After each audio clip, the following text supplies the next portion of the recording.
Now let's talk about functional interface. And we know the functional interface is an interface which has only one method. So let's create one.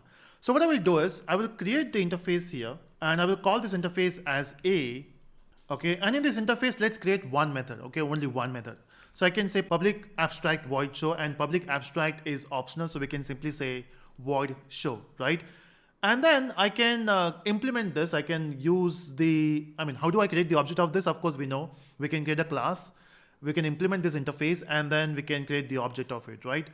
Now this interface is called a SAM, which is single abstract method interface, or we can call this interface as functional interface. And to specify that this is a functional interface, we can use an annotation, which is a functional interface.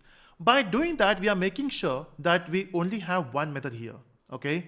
See, if I don't mention functional interface and my intention was to have a functional interface, but if I write one more method here, which is run, okay, there's no error here and we want errors, right?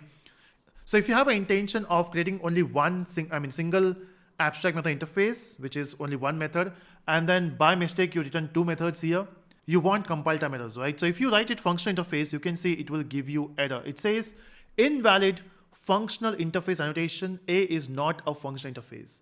So it's good to specify the annotation here by specifying a functional interface.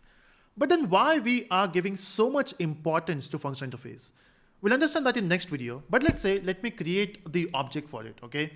Now, of course, I can't simply create a obj equal to new a. That is not possible because we cannot instantiate the interface. We can do one thing. We can create a class here called b. We can say b implements a, and we can basically define this method, which is public void show. And then here we can print in show. Of course, you can do anything here, but just to keep it simple, I'm saying in show. And now instead of creating object of a, I can create object of b, which is possible, right? And then I can call obj.show. This is one way. The another way of implementing this is we have already seen, which is anonymous in a class.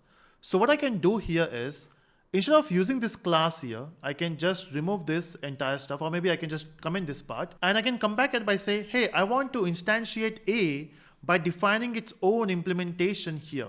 Okay, in fact, if I just say enter, it'll back it's open, close. Okay, so you can do this. And then here itself, you can define the method, which is public void show, and you can define whatever you want to do, which is in show. So what we are doing is instead of creating another class, we are using anonymous in a class and we know how to use this, right? And then I can print show here. Let's see if this works. Compile and run. You can see we got in show. Now, since it is a functional interface, now we are talking about Java 8 features. So till this point, everything was good till Java 7. Now in Java 8, they have done something awesome. They made sure that Java is no more verbose. Now what is verbose means is specifying everything, making a detailed code. It's good most of the time to read the code, but sometimes, you need to shorten the code to reduce the number of lines, to reduce the bugs and all those stuff. So in Java 8, we got this amazing feature called Lambda expressions, and we can use Lambda expression only with functional interface. But what is Lambda expression? And what it does, that we'll see in the next video.